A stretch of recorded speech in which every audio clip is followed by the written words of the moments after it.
दोस्तों आज अपन बात कर लेते हैं स्टीयरिंग गियर बॉक्स की। स्टीयरिंग किस तरीके से काम करता है, वो किस तरीके से कैसे कैसे कहाँ पे एक्सेसरी उसकी फिटेड। ठीक है दोस्तों, यहाँ से देखते हैं। सबसे पहले यहाँ से देख लेते हैं। इसको बोलते हैं स्टीयरिंग व्हील बोलते हैं। जो ये यहाँ से जो पाइप नुमा दिखाई दे रहा है सिर्फ इसको बोलते हैं स्टीयरिंग कॉलम। ये जैसे पाइप जैसा दिखाई दे रहा है इसको बोलते हैं स्टीयरिंग कॉलम।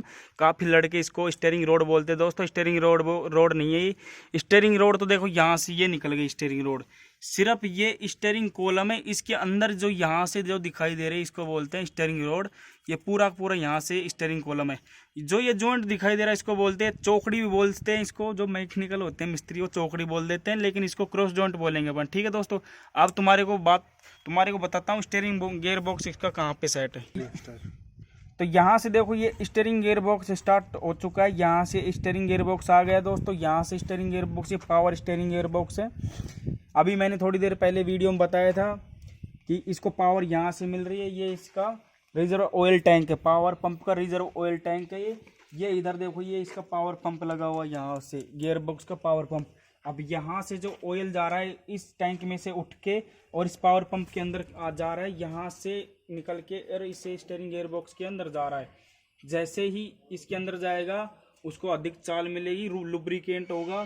चाल मिलने के बाद में क्या होगा, वो जैसे ही गियर है इसके अंदर वो हाई स्पीड से यानी कि नॉर्मल तरीके से घूमेंगे, कम दाम में और बड़े तरीके से घूमेंगे, तो वो उस तरीके से क्या होता है, ये पावर स्टीयरिंग गियर बॉक्स हो जाता है। ठीक है दोस्तों, तो इसका कनेक्शन कैसे, ये इसका पावर पंप का ऑयल टैंक होगा। यहाँ से डायरेक्ट इस पंप के अंदर ऑयल गया, यहाँ से निकलने के बाद में स्टीयरिंग गियर बॉक्स में, फिर स्टीयरिंग गियर बॉक्स से वापसी ही इस ऑयल टैंक के अंदर। यानी कि जिस तरीके से रेडिएटर में पानी या कूलेंट की प्रक्रिया चलती रहती है, सेम उसी के अकॉर्डिंग उसी तरीके से इसके अंदर भी वही प्रक्रिया चलती है। अब स्टीयरिंग गियर बॉक्स में नीचे के पार्ट बताते हैं, एक्सल छापट या फिर उस तरीके से टायरों तक किसके द्वारा जा रही है ताकत। देखो यहाँ से देखते हैं, इधर यहाँ से जो अंदर था ये इसको बोलते हैं स्टीयरिंग गियर बॉक्स। अब देखो यहाँ से निकला ये ड्रॉप आर्म, यहाँ से ड्रॉप आर्म निकल गया। देखो ये जो लंबी रोड दिखाई दे रही है इसको बोलते हैं डार्क लिंक। अब डार्क लिंक से दोस्तों यहाँ ये स्पेंडल में जा रहा है, यहाँ से ये स्पेंडल में जाने के बाद में देखो पीछे नीचे दिखाई दे रहा है ये टाई रोड। अब ये टाई रोड में गया।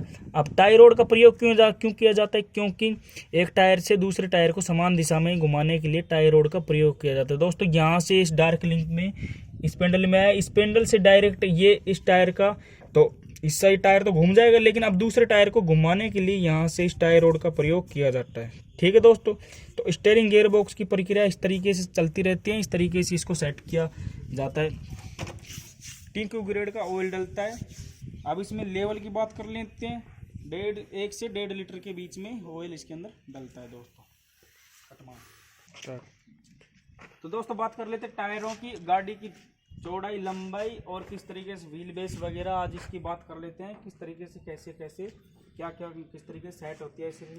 तो सबसे पहले टायर के ऊपर चलते हैं। टायर का जो सबसे ऊपर का भाग होता है, यहाँ से जो सबसे ऊपर का भाग होता है इसको बोलते हैं ट्रिड बोलते हैं, और जो साइड का जो भाग होता है इसको बोलते हैं पूरे को ब्रिड बोलते हैं।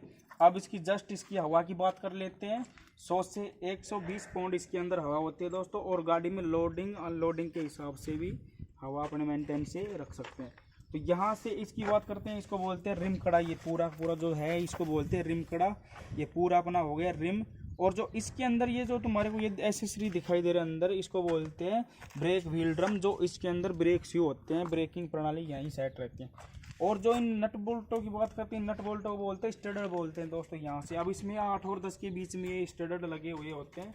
ठीक है दोस्तों, तो अब यहाँ से जैसे यहाँ से और पीछे तक की बात करें कि इसको क्या बोलते हैं, इसको बोलते हैं पूरी गाड़ी की लेंथ बोलते हैं। यानी पूरी जो लंबाई होती है गाड़ी की उसको बोलते हैं लेंथ। और जैसे यहाँ इस हब से और पिछले टायर का जो हब है उसके बीच की दूरी को बोलते हैं व्हील बेस दोस्तों। ठीक है दोस्तों, अब थोड़ा और यहाँ से चलते हैं। ये जो पूरा जो दिखाई दे रहा है इसको बोलते हैं ड्राइवर केबिन। ये जो खुला हुआ भाग है इसको बोलते हैं बोनट। और जो इस साइड में ये दिख रही है यही यहाँ से इसको बोलते हैं जजमेंट। जैसी गाड़ी है, अब ये जो ड्राइवर ऊपर केबिन में बैठा है, लेकिन उसको ये जो हिस्सा है ये प्रॉपर रूप से दिखाई नहीं देता दोस्तों, या फिर जो बॉडी होती है इसकी, तो उसका जजमेंट दिखाती है कि इससे बाहर नहीं है बॉडी, इसके ही लेवल के अंदर है, तो इसको बोलते हैं जजमेंट रोड। ठीक है दोस्तों, जो ये तुम्हारे को दिखाई दे रही है इसको भी एक हजार्ड लाइट के रूप में बोलते हैं, जो बोलते हैं इंडिकेटर बोलते हैं। यहाँ पे होते हैं इंडिकेटर लाइट और यहाँ भी लगी होती है, लेकिन इसको यहाँ पे सेट किया गया है। अलग अलग गाड़ियों में अलग अलग तरीके से इंडिकेटर लगाए जाते हैं लाइट, ठीक है। ये जो दिख रहा है साइड मिरर है, इसके अंदर इस साइड मिरर के अंदर कौन सा दर्पण है, उत्तल दर्पण लगाया हुआ है। जैसे ही ये दूर की चीज़ को क्या करता है, जैसे दूर की चीज़ है उसको छोटा करके और पास करके दिखाता है दोस्तों। अब पूरा ये हुआ है ड्राइवर की इवन। जैसे और पीछे बात कर लेते हैं, यहाँ से देखते हैं इसको, ये पूरी हो गई इसकी बॉडी हो गई। अब इसकी बात कर लेते चेसिस, जो कंपनी से निकल के जो ड्राइवर, सिर्फ एक ड्राइवर सीट होती है उसको क्या बोलते हैं, चेसिस बोलते हैं। जो चैनल पे या वर्टिकल मेंबर पे टिके हुए होते हैं, उसमें टायर वगैरह कसे हुए होते हैं और जो भी एसेसरी वगैरह होती है वो सब सेट होती हैं, तो उसको क्या बोलते हैं, चेसिस। इसकी ड्राइवर केबिन अलग हो गई और ये बॉडी अलग हो गई और चेसिस अलग हो गया दोस्तों, ठीक है। थोड़ा और पीछे दिखा देते हैं, यहाँ से देखते हैं। देखो अब देखो, अभी मैं बात कर रहा था वर्टिकल मेंबर की। देखो यहाँ से जो इसका दिखाई दे रहा है, ये जो चैनल है इसको बोलते हैं वर्टिकल मेंबर, और जो यहाँ से जो दिखाई दे रहा है इसको बोलते हैं हॉरिजॉन्टल मेंबर। अब इस वर्टिकल यानी कि इसको एक देसी भाषा में बोलते हैं, इसको ये गाटर है, मान लो चैनल है, इस चैनल को और दूसरी चैनल है उसको जोड़ने के लिए क्या लगा हुआ दोस्तों, यहाँ देखो मैं दिखा देता हूँ। देखो ये लगा हुआ है यहाँ से, ये हिस्सा, इसको बोलते पूरे के पूरे को क्रॉस मेंबर बोलते हैं। तो 3 भागों में बटा हुआ है, वर्टिकल मेंबर, हॉरिजॉन्टल मेंबर और क्रॉस मेंबर।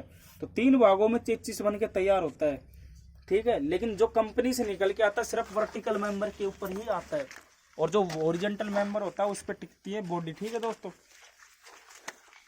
तो यहाँ से एक एसेसरी और बच गई, अभी मैंने बताया थोड़ी देर पहले, इसको बोलते एयर क्लीनर। ये कौन सा एयर क्लीनर है, सूखा है, गत्ते वाला है, यानी कि ड्राई एयर क्लीनर बोलते हैं इसको, ठीक है दोस्तों। यहाँ से हवा को खींचेगा शुद्ध करके इनलेट मैनिफोल्ड के अंदर, यानी कि टर्बो चार्जर के अंदर जाएगी, फिर वहाँ से वो हाई स्पीड से इंजन के अंदर भेज रहा है, यानी कि सिलेंडर हेड के ऊपर इनलेट मैनिफोल्ड के द्वारा। कटमार तो दोस्तों अब बात कर लेते हैं गाड़ी में जो भी लुब्रिकेंट सिस्टम होता है उसकी बात कर लेते हैं। सबसे पहले बात कर लेते हैं क्लच ऑयल की। क्लच ऑयल डलता है .4 जो वाइट कलर का होता है। अब उसकी क्वांटिटी मतलब कितना डलता है, देखो यहाँ से जो तुम्हारे को टैंक दिखाई दे रहा है यहाँ से, अब ये मान लो कि 200 ग्राम का है, देख लो तुम्हारे सामने, सिर्फ इसके अंदर 200 ग्राम ऑयल इसके अंदर डलता है, .4 ग्रेड का वाइट कलर का होता है। अब इसकी बात कर लेते हैं steering, power steering gear box की। इसके अंदर दोस्तों 1 से 1.5 लीटर ऑयल डलता है इसके अंदर। कौन सी ग्रेड का डलता है, TQ ग्रेड का ऑयल डलता है। अब इसकी जस्ट बात कर लेते हैं इंजन की। इंजन में डलता है 12 litre 15W40 20W40 grade oil होती है। W का मतलब विंटर विस्को कैपेसिटी, यानी कि पतला दुबला गाढ़ा, ठीक है दोस्तों। 15W एक अलग होता है और 20W40 अलग होता है। जैसे इसको बोलते हैं 15W40 20W40, तो 15W40 तो अलग हो गया और 20W40 अलग हो गया, दोनों में से एक डाल सकते हो।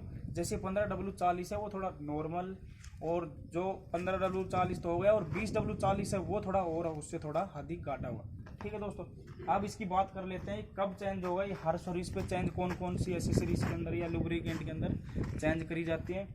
जैसे ही दोस्तों इसकी सर्विस करवाएंगे, सर्विस इसकी 5 से 55,000 यानी कि 5 से 5500 किलोमीटर पे इसकी सर्विस, यानी कि गाड़ी की वो तो चलने के ऊपर होती है, लेकिन 5000 से और 5500 किलोमीटर के बीच में सर्विस होती है इनकी। अब इसकी ये बात कर लेते हैं कि सर्विस पे चेंज क्या क्या होता है। जैसे मान लो इंजन ऑयल हो गया और इसके फ्यूल फिल्टर हो गए, और एक इसका हो गया, देखो यहाँ से जो तुम्हारे को अभी दिखाया था, ये इंजन का ऑयल फिल्टर बोलते हैं इसको, देखो यहाँ से। अब यहाँ से छोटी गाड़ी में क्या होता है, ऐसे ही जैसे सेम होता है, इस तरीके से उपाड़ के भगा देते हैं, लेकिन इसके अंदर जैसे ही फ्यूल फिल्टर है ना, उसके अंदर जैसे गत्ते वाले कपड़े के होते हैं, सेम उसी की तरह होता है। तो ये क्या हो गया, ऑयल फिल्टर हो गया, इंजन ऑयल हो गया और फ्यूल फिल्टर हो गए। ये तो तुम्हारे को चेंज करवानी है। बाकी जो इसके अंदर जैसे कूलेंट हो गया, कूलेंट जैसे कम है, या फिर इसका जो स्टीयरिंग गियर बॉक्स का जो ऑयल है वो कम है, या क्लच ऑयल कम है, तो इनको दोस्तों पूर्ति करवाएंगे। और बाकी इन तीनों एसेसरियों में, यानी कि फ्यूल फिल्टर हो गया, ऑयल फिल्टर हो गया, इंजन ऑयल हो गया, ये तो चेंज करना ही पड़ता है हर सर्विस के ऊपर। अब बात कर लेते हैं एयर क्लीनर की। अगर इसमें ड्राई एयर क्लीनर यानी कि सूखे गत्ते वाला, तो सूखे गत्ते वाले को क्या करेंगे, हवा से उसको साफ कर देंगे, साफ करने के बाद में उसको लगवा देंगे वापसी। जैसे ही अगर इसके अंदर वेट एयर क्लीनर लगा हुआ है, तो उस वेट एयर क्लीनर को क्या करेंगे, खोलने के बाद में उसको सफाई करता है मैकेनिकल, उसके बाद में क्या करता है, सफाई करने के बाद में सेम ही इंजन ऑयल की तरह उसमें ऑयल डालना पड़ता है, यानी कि आधा लीटर ऑयल डालना पड़ता है। जो मिट्टी धूल के कण होते हैं उस ऑयल के अंदर इकट्ठा हो जाते हैं दोस्तों। तो अगर इसमें वेट एयर क्लीनर लगा हुआ तो उस वेट एयर क्लीनर का भी ऑयल साफ करके और दूसरा नया डालना पड़ेगा, ठीक है। इस तरीके से इसकी सर्विसेज चेंज होते हैं। जो भी इसमें सीलिंग वगैरह, जो भी छोटी मोटी जो भी फॉल्ट वगैरह होते हैं वो सब मैकेनिकल इनको ठीक करता है दोस्तों। तो मोटे मोटे तौर से बात करी जाए तो इसकी इस तरीके से ही जो लुब्रिकेंट वगैरह होता है ये चेंज होते रहते हैं इस तरीके से, जैसे गाड़ी चलती रहती है उस तरीके से काम आता रहता है। देखो इसमें डीजल जो फ्यूल टैंक होता है ये 220 से 200 लीटर का होता है। यहाँ से जो है, अब यहाँ से देखते हैं, देखो ये जो फिल्टर तुम्हारे को दिखाई, ये जो तुम्हारे को फिल्टर दिखाई दे रहा है इसको बोलते हैं वाटर सेपरेटर। ये पूरा 220 से 280 लीटर का डीजल टैंक हो गया। अब यहाँ से देखो वाटर सेपरेटर लगा हुआ है यहाँ पे। ये जो तुम्हारे को एसेसरी दिखाई दे रही है इसको बोलते हैं साइकिल बोलते हैं, और ये जो बीच में पिन है इसको बोलते हैं साइकिल पिन दोस्तों, ठीक है। अब मैं बात कर लेता हूँ इस एसेसरी की। देखो यहाँ से यहाँ तक जो ये दिख रहा है लंबा पाइप सा, इसको बोलते हैं टेल पाइप बोलते हैं इसको। और जस्ट इसके पीछे देखते मफलर, ये जो मोटा दिखाई दे रहा पाइप नुमा इसको बोलते हैं मफलर।